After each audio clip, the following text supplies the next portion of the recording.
নমস্কাৰ ষ্টুডিঅ'ত মই বৰ্ণালী স্বাগতম জনাইছো তেজাছ লাইফৰ আজি সন্ধিয়াৰ বাতৰিলৈ বজালীৰ ভবানীপুৰত সংৰক্ষণৰ অভাৱত ঘৰতে বিনষ্ট কৃষকসকলৰ কষ্টপাৰ্জিত সোণগুটি বস্তাই বস্তাই এন্দুৰ নিগনিৰ খাদ্যত পৰিণত হৈছে এৰি ধানৰ ফচল চাওক আমাৰ এই বিশেষ প্ৰতিবেদন ভবানীপুৰত সংৰক্ষণৰ অভাৱত ঘৰতে বিনষ্ট হ'ব ধৰিছে কৃষকসকলৰ কষ্টপাৰ্জিত সোণগুটি বৰ্তমান বৃহত্তৰ ভবানীপুৰ অঞ্চলৰ ঘৰৰ বাৰাণ্ডা নাইবা অ'ত তত সিঁচৰিত হৈ থকা এৰি ধান এতিয়া হৈ পৰিছে এন্দুৰ নিগনিৰ বাবে খাওকতে পোৱা পৰণ সুস্বাদু খাদ্য সামগ্ৰী উল্লেখ্য বৰষুণৰ পৰিমাণ ক্ৰমান্বয়ে হ্ৰাস হৈ অহাৰ ফলত প্ৰতি কৃষিপ্ৰধান বৃহত্তৰ ভবানীপুৰ অঞ্চলৰ কৃষক ৰাইজৰ বহুতেই শালি ধানৰ খেতি কৰিও আশানুৰূপ সুফল নোপোৱাত আগতীয়াকৈ অধিক উৎপাদনক্ষম এৰি ধানৰ খেতিতে অধিক মনোনিৱেশ কৰি অহা দেখা গৈছে তদুপৰি সময়ে সময়ে অঞ্চলটোত পল্লা পহুমৰা আৰু ৰূপহী নৈৰে সংঘটিত বানপানীয়ে অঞ্চলটো তছনছ কৰি অহাৰ লগতে অন্যান্য আনুষংগিক কাৰণত খেতিয়কসকলে কৃষিকাৰ্যৰ পৰা আঁতৰি আহিবলগীয়া হোৱা কাৰ্যত ইন্ধন যোগা পৰিলক্ষিত হৈছে আনহাতে এনে অৱস্থাৰ পৰিপ্ৰেক্ষিততে অঞ্চলটোৰ ৰাইজে জলসিঞ্চনৰ কোনো ধৰণৰ পৰ্যাপ্ত সুবিধা নথকা অঞ্চলটোৰ কৃষিভূমিসমূহত চৰকাৰী সুবিধা অবিহনে নিজস্ব উদ্যোগত চেল টেপ স্থাপন কৰি প্ৰায় 10 সহস্ৰাধিক কৃষিভূমিত কৃষক ৰাইজে জলসিঞ্চন ব্যৱস্থাৰ জৰিয়তে এৰি ধানৰ খেতি কৰি আহিছিল কিন্তু এৰি ধান চপোৱাৰ প্ৰায় 5টা মাহ উকলি যোৱাৰ পিছতো বৰ্তমান সংৰক্ষণৰ অভাৱত খেতিয়কসকলৰ বৃহৎ লোকচানৰ সন্মুখীন হোৱাৰ সম্ভাৱনা প্ৰকট হৈ পৰিছে ইতিমধ্যে দুয়োটা অঞ্চলৰ খেতিয়কসকলে কৃষিভূমিসমূহত লালগংগা লালপান কাবেৰী আঠাইছা আদি জাতসমূহৰ এৰি ধানৰ খেতি কৰাৰ কথা জানিব পৰা গৈছে যদিও নিজৰ সাঁচতীয়া ধন দেহৰ ঘাম আৰু শ্ৰম অথবা বিত্তীয় প্ৰতিষ্ঠান নতুবা লোকৰ পৰা লোৱা ঋণৰ সহায়ত উৎপাদন কৰা এৰি ধানৰ ফচল চকুৰ সন্মুখতে এন্দুৰ নিগনিৰ খাদ্য হৈ পৰাত কৃষকসকল স্বাভাৱিকতেই আশাহত হৈ পৰা দেখা গৈছে বৰ্তমানলৈকে চৰকাৰী কৃষি বিভাগে এৰি ধানৰ ক্ৰয়ৰ কোনো ধৰণৰ ঘোষণা নকৰাকৈও ক্ষুব্ধ হৈ পৰিছে কৃষকসকল তদুপৰি কৃষকসকলৰ উৎপাদিত ফচল সংৰক্ষণৰ বাবে অঞ্চলটোত এতিয়ালৈকে কোনো ধৰণৰ পৰ্যাপ্ত পণ্যাগাৰ ব্যৱস্থা নথকাটোৱেই কৃষকসকলৰ লোকচানৰ মাত্ৰা দুগুণে বঢ়াই তোলাৰ সম্ভাৱনা প্ৰকট কৰি তুলিছে ধেমাজিৰ অসম অৰুণাচল সীমান্তত চেপা উত্তেজনা অৰুণাচলীৰ গুলীত আহত 11 জন অসমীয়া চাওক ঢকুৱাখানাৰ পৰা আমাৰ সাংবাদিক জিন্তু কোচে পঠিওৱা এই প্ৰতিবেদন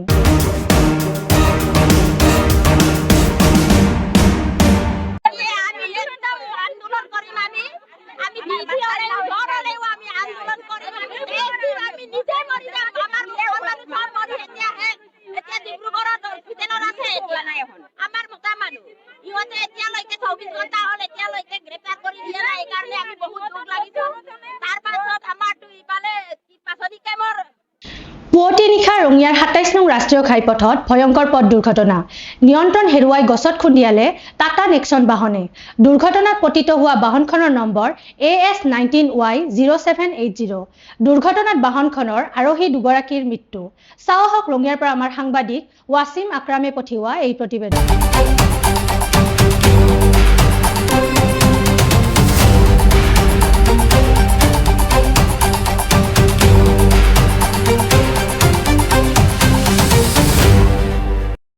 তিনিটা দছত নলবাৰীৰ পৰা অহা গাড়ী দুখন আছে এইফালে এল্ট'খনে গাছত মাৰি দিছে প্ৰায় 3টা দছত এটা ওপৰত চিটকি গৈছে আৰু একজন তলত ফাঁচি আছে ষ্টেঙত প্ৰায় 3টা 10 আৰু দুজনৰ মৃত্যু গাড়ী নলবাৰীৰ পৰা আহিছোঁ সিমান সঠিক গম পোৱা নাই ক'ৰ গাড়ী 3টা 10ত এক্সিডেণ্ট হৈছে মই জানো এইটো শিৱসাগৰৰ আইলাহাবি গাঁৱত এবুকু পানীৰ তলত সহ পৰিয়ালৰ বাসগৃহ প্ৰায় 1 কিলোমিটাৰ দৈৰ্ঘ্যৰ সংযোগী পথত নাৱেৰে চলাচল অঞ্চলটোৰ ৰাইজৰ মাজত উপস্থিত বিধায়ক অখিল গগৈ প্ৰতিটো পৰিয়ালকে আৰ্থিক সাহায্য প্ৰদানৰ লগতে ধ্বংসপ্ৰাপ্ত বাসগৃহৰ নিৰ্মাণ আৰু আজবাব ক্ৰয়ৰ ক্ষেত্ৰত পূৰ্ণ সহযোগ আশ্বাস বিধায়ক অখিল গগৈ অভিভাৱক মন্ত্ৰী বিমল বৰাৰ ভূমিকাক লৈ তীব্ৰ ক্ষোভ অখিল গগৈৰ চাওক শিৱসাগৰৰ পৰা আমাৰ সাংবাদিক অৰ্পণা ভৰালীয়ে পঠিওৱা এই প্ৰতিবেদন 19 তাৰিখৰ দিনা পানী সোমাইছে আৰু আজি 10 আগষ্টৰ অহাৰ পাছতো এতিয়ালৈকে পানীৰ পৰিমাণ এনেকুৱা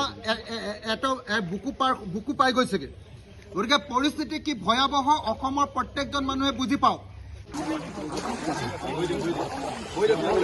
হয় কেৱল কথা নহয়, সাংবাদিকৰ কেমেৰা দেখিলে কেৱল কথা নহয়, সেই কাৰ্যত কৰি দেখুৱালে বিধায়ক।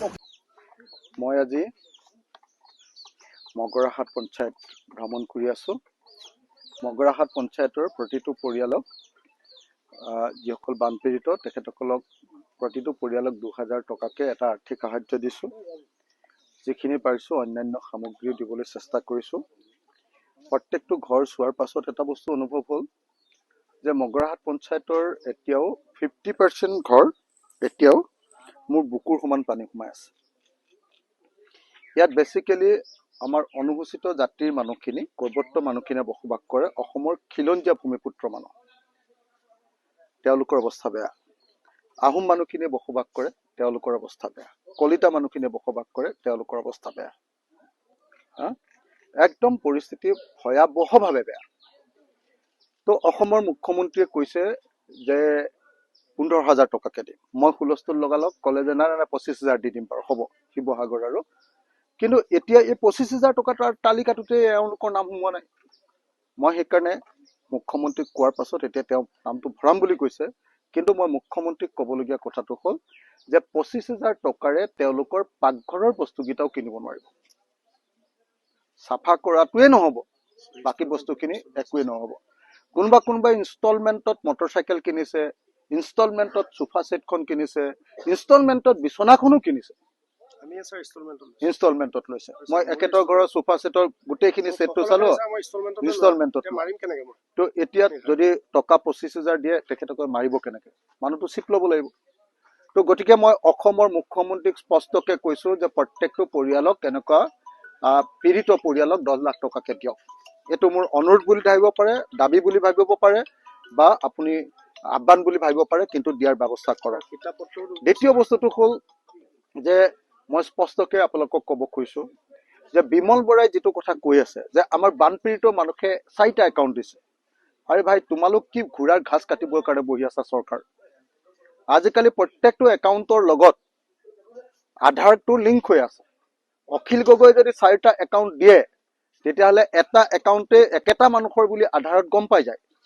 তো সেইটো নোচোৱাকৈ তোমালোকে পইচা দিছানে? তোমালোক এনেকুৱা মূৰ্খ বুৰ্বক মানুহ তোমালোক জন্ম হৈছানে মন্ত্ৰী হিচাপে? চৰকাৰ ইমান বুৰ্বক নে? তো বিমল বৰাই যিবিলাক কথা কৈ আছে আমাৰ শিৱসাগৰ আৰু আমাৰ চৰাইদেউৰ মানুহৰ প্ৰতি অপমান। তেওঁ কৈ আছে যে চৰাইদেউৰ মানুহ, শিৱসাগৰ মানুহে একেটা মানুহকে 4টা একাউণ্ট দিছে। আৰে 4টা একাউণ্ট দিছে যদি তোমালোকে উলিয়াই নোলোৱা কেলে? আধাৰত লিংক আছে নহয় এইটো। আমাক বানপানীত পৰা মানুহক মিছাকে অপমান দিবৰ কাৰণে তুমি ইয়ালৈ আহিছা নহয় জানো? তোমাৰ কাৰণে গোটেই অৱস্থা বেয়া হৈছে মানুহৰ। আজি শিৱসাগৰ, চৰাইদেউ আৰু যোৰহাটৰ মানুহ এই বিপদত কেলে পৰিলে? 1 নম্বৰ কাৰণ, মুখ্যমন্ত্ৰীৰ পৃষ্ঠপোষকতাত নাগালেণ্ডত কয়লা খনন, নাগালেণ্ডত শিল খনন, অসম আৰু নাগালেণ্ড সীমান্তত শিল খনন আৰু কয়লা খনন, আৰু অসম আৰু নাগালেণ্ড সীমান্তত বালি খনন। বজালীৰ ভবানীপুৰত পাঞ্চালী মিনি থিয়েটাৰৰ আখৰা গৃহ মুকলি। ভবানীপুৰৰ তেজাছ লাইফৰ বিল্ডিঙত আখৰা গৃহ মুকলি। আখৰা গৃহ মুকলি বৰপেটা জিলা সাহিত্য সভাৰ সভাপতি গিৰিধৰ চৌধুৰীৰ। চাওক ভবানীপুৰৰ পৰা আমাৰ কণ্টেণ্ট এডিটৰ সঞ্জীৱ দাসৰ এই প্ৰতিবেদন।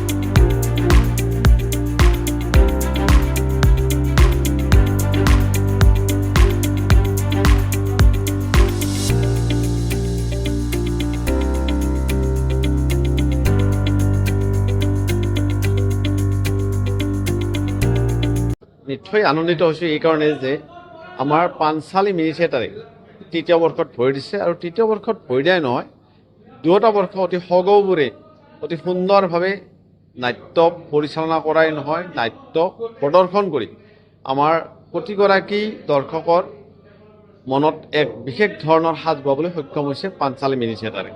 ইয়াৰ যি নাটকৰ যিটো ধাৰা, নাটকৰ যিখিনি ইয়াৰ নাট্যৰূপ বা নাটকৰ যিখিনি ইয়াৰ যিখিনি আমাৰ নাটকৰ পৰা পাব পৰা আমাৰ যি মেছেজ আটাইখিনি কথা অলপ বেলেগ ধৰণৰ, কাৰণ ইয়াৰ প্ৰযোজক ছবিৰঞ্জন মেধি আছে। সমন্বিতে যিখিনি কলা কৌশলী তথা শিল্পী আছে বা শুভাকাংক্ষী আছে, প্ৰতিগৰাকীয়ে এই যি পাঞ্চালী মিনি থিয়েটাৰখনক আগুৱাই নিয়াৰ কাৰণে যৎপৰোনাস্তি চেষ্টা চলাই আহিছে। আৰু সেই ধৰণে আজি আহি আমি তৃতীয়টো বৰ্ষৰ আমি যি আখৰাগ্ৰহ মুকলি কৰিব পাই নিজকে ধন্য মানিছোঁ। ভৱানীপুৰ বৃহত্তৰ অঞ্চল, কৃষ্টি সংস্কৃতিৰ এক বিশেষ অঞ্চল। ইয়াত আমি যদি অতীতৰ যদি আমি বুৰঞ্জী চাবলৈ যাওঁ তেতিয়াহ'লে আমি বহু কথাই পাম, কাৰণ এই ভৱানীপুৰক আমি ভৱানীপুৰীয়া আটা অৰ্থাৎ গোপাল আটাৰ এক বিশেষ ভূমি হিচাপে আমি গণ্য কৰোঁ। আৰু ইয়াত মহাপুৰুষ শ্ৰীমন্ত শংকৰ মাধৱৰ যিটো কৃষ্টি যিটো ধাৰা, এই ধাৰা অক্ষুণ্ণ ৰাখি আমাৰ গোপাল আটাৰ যি আমাৰ সাহিত্য সংস্কৃতিকে ধৰি যিটো সংগতি, আটাইখিনি কথা অতি সুন্দৰভাৱে ইয়াত প্ৰকাশিত কৰি এই ধাৰা চলি আছে। গুৱাহাটীৰ হাতীগাঁৱত বজালীৰ যুৱকৰ কৰুণ মৃত্যু। উদীয়মান ফটোগ্ৰাফাৰ তথা ভিডিঅ' জাৰ্নেলিষ্ট দীপু চৌধুৰীৰ ৰহস্যজনক মৃত্যু। মহানগৰীৰ ভাড়াঘৰৰ কোঠাত ৰহস্যজনক অৱস্থাত উদ্ধাৰ মৃতদেহ। ঘটনাস্থলীত উপস্থিত আৰক্ষী আৰু ফৰেনচিক বিশেষজ্ঞৰ দল। চাওঁ আহক গুৱাহাটীৰ পৰা আমাৰ সাংবাদিক হিমাশ্ৰী কলিতাই পঠিওৱা এই প্ৰতিবেদন। ই মোক ৰাতি মেছেজ দিছে, মানে কৈছে যে বা মই, ই মোক এনে বা বুলি মাতে, বা মই ইয়াতে আছো, মই হেৰি কৰি মোক ৰাতিপুৱা মোৰ ডিউটি আছে, মোক জগাই দিলে হ'ল, মই সাৰ নাপাব পাৰোঁ। মই বোলো হ'ব, মই জগাই দিম, এনেকৈ বুলি কৈ সি থৈ দিলে। মই ৰাতিপুৱা 4টাত সাৰ পাওঁ। সাৰ পাই কিনে মই ৰাতিপুৱা তাক কল কৰিছোঁ। মই বোলো সি ডিউটি আছে বুলি মোক কল কৰি সি ফোন ৰিচিভ কৰা নাই।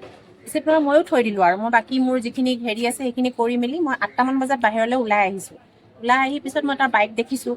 সেইখিনি মই আমাৰ ভাৰতীয় ছাইডৰ ল'ৰাটো পংকজ, মই তাক ক'লোঁ ইয়াৰ ডিউটি আছে, সি ঘৰতে আছে। তাৰ দৰ্জাখন মই নক কৰিলোঁ। নক কৰোঁতে দৰ্জাখন অ'পেন হৈ গ'ল। অ'পেন হৈ যোৱাৰ পিছত তাক বিচনাত মই নেদেখি, মই ভাবিছোঁ সি বাথৰুমত আছে বুলি এনেকৈ চালোঁ, নাই।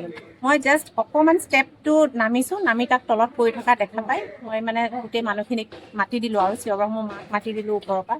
মাক মানে তাৰ ভাৰতীয় আমাৰ ল'ৰাটো, তাক মাতি দিলোঁ। বাকী মানুহবোৰো আহিলে। তাৰপিছত আমি পুলিচক কল কৰিলোঁ, এম্বুলেঞ্চক কল কৰিলোঁ, ইমানেই আৰু। বানেধোৱা শিৱসাগৰত একাংশ বিদ্যালয়ত বিদ্যালয় খোলাৰ ক্ষেত্ৰত প্ৰতিকূল পৰিৱেশ। শিৱসাগৰৰ ফুলেশ্বৰী বালিকা বিদ্যালয়ৰ জৰাজীৰ্ণ পৰিৱেশ। বিধ্বস্ত শিৱসাগৰত এতিয়া অবৰ্ণনীয় পৰিৱেশ।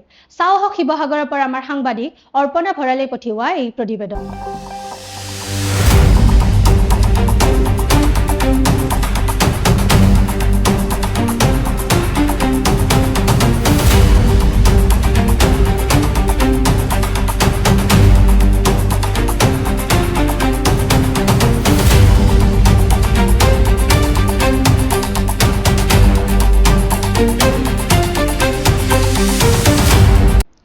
গুৱাহাটীত মন্ত্ৰী পীযুষ হাজৰিকাৰ সংবাদমেল। ঝাৰখণ্ড চৰকাৰৰ পদত্যাগ দাবী কৰা নাই ৰাহুল গান্ধীয়ে। ঝাৰখণ্ড চৰকাৰ বেয়া বুলি ক'বলৈ সাহস কৰা নাই ৰাহুল গান্ধীয়ে। ৰাহুল গান্ধীৰ আভুৱা ভৰা কৌশলক কেতিয়াও প্ৰশ্ৰয় দিয়া নাই ভাৰতৰ জনসাধাৰণে। মন্তব্য মন্ত্ৰী পীযুষ হাজৰিকাৰ। চাওঁ আহক পীযুষ হাজৰিকাই আগবঢ়োৱা গুৰুত্বপূৰ্ণ মন্তব্য। সন্মানীয় সাংবাদিক বন্ধুসকল, আপোনালোক সকলোৱে জানে যোৱাকালি ঝাৰখণ্ডৰ ৰাঁচীত শান্তিপূৰ্ণ আন্দোলন চলাই থকা শিক্ষাৰ্থীসকলৰ ওপৰত ঝাৰখণ্ড চৰকাৰৰ যি ব্যাপক অত্যাচাৰ, নিৰ্মম অত্যাচাৰ আৰু ছাত্ৰ ছাত্ৰীসকলক মাৰপিট, এই ঘটনাক আমি তীব্ৰ ভাষাৰে গৰিহণা দিছোঁ। সাংবাদিক বন্ধুসকল, ঝাৰখণ্ড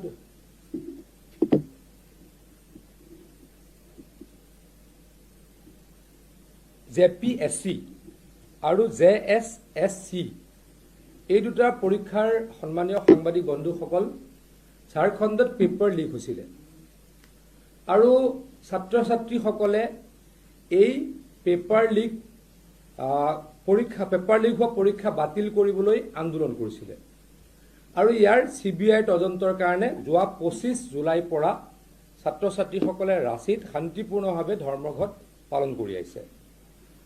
সন্মানীয় সাংবাদিক বন্ধুসকল, এই আন্দোলনৰ ঘটনাক কংগ্ৰেছ দলে বা কংগ্ৰেছ দলৰ নেতা ৰাহুল গান্ধী ডাঙৰীয়াই এটা শব্দৰেও সমৰ্থন কৰা দেখা নগ'ল।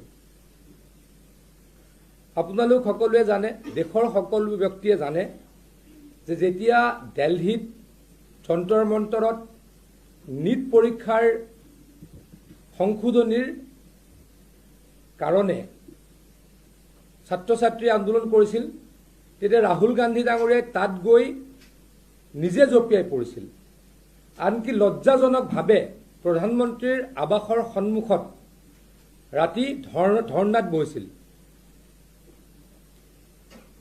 ৰাহুল গান্ধী ডাঙৰীয়াই বা কংগ্ৰেছ দলে নীট পৰীক্ষাৰ ব্যাপক সলনি হোৱাটো বিচাৰিছিল আৰু গণতান্ত্ৰিক পৰম্পৰাক সন্মান জনাই ভাৰত চৰকাৰে বা নৰেন্দ্ৰ মোদী ডাঙৰীয়াৰ চৰকাৰে নীট পৰীক্ষাৰ ব্যাপক ৰদল বদল কৰিবলৈ সংসদলৈকে বিল আনিছিল।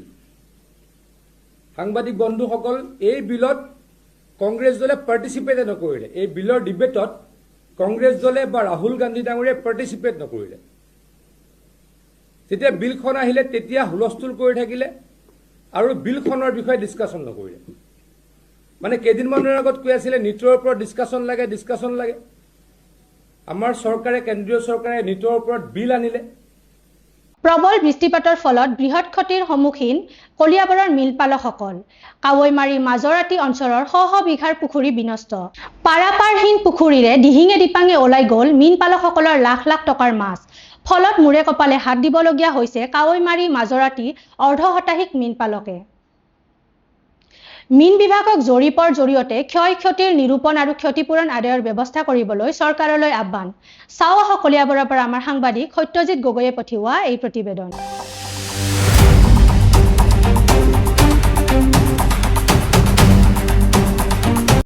আমাৰ ইয়াত কাৱৈমাৰী মাজৰাতিত প্ৰত্যেকজন মানুহৰ প্ৰায় 4 বিঘাৰ পৰা 7 বিঘাৰ এটা পুখুৰী আৰু প্ৰত্যেকজন মীনপালকেই প্ৰায় 80,000 70,000 টকাৰ মাছ পুখুৰীবিলাকত দিয়ে, মাছৰ পোনা, আৰু সেয়াৰে বছৰি তেওঁলোকে উপাৰ্জন কৰি ঘৰখনৰ লগতে ল'ৰা ছোৱালীৰ লগতে পৰিয়ালটো পোহপাল দি চলি আছে।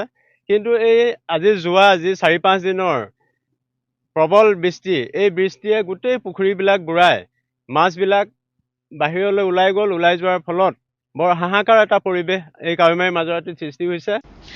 আজিলৈ সন্ধিয়াৰ বাতৰি ইমানেই। আপোনালোকে চাই থাকিব তেজছ লাইভ 24x7।